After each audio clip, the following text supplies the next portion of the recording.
At nakita nga po sa ating mga telebisyon na nagdeklara na ng martial law si President Marcos.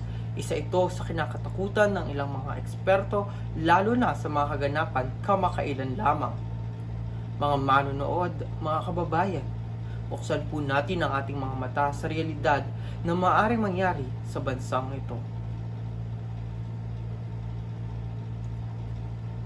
Saglit lamang mga kababayan, kami magbabalik muli. Oh anak, patayin mo na yung TV, kanina pa tumutunog yan.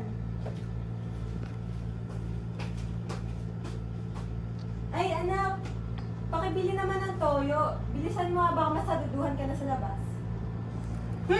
Loko, ikaw inutusan, tapos ipapasa mo sa akin. Bakit mo na nga? Tamad ka pa.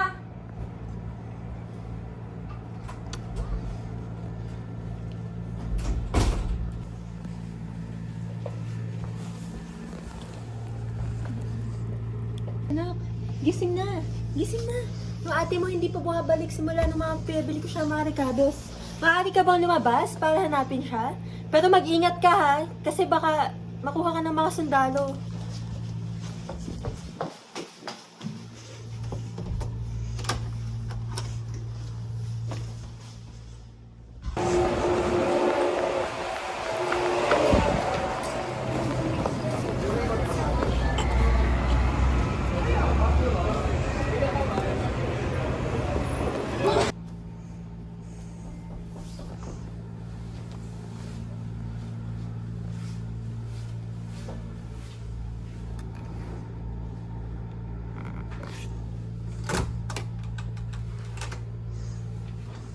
Magandang umaga po. Napansin ko po na may mga poster po kayo sa labas.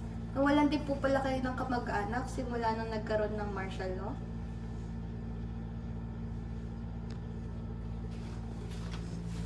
Ako nga pala si Clariza at isa ako sa mga naghihikayat na ireforma ang gobyernong diktatorya. At naghihikayat din ako sa mga kabataan at sa mga kasama mo sa bahay. Ikinalulungkot ko ang nangyari sa iyong kapatid, ngunit hindi pa huli ang lahat upang hanapin ang makamit ng iyong pamilyang mistisya. Gusto sana kitang hikayatin ipaglaban ng ating karapatan at karapatan ng susunod na henerasyon at hikayatin ng kapwa nating kabataan upang imulat ang kanilang mata sa realidad ng martial law.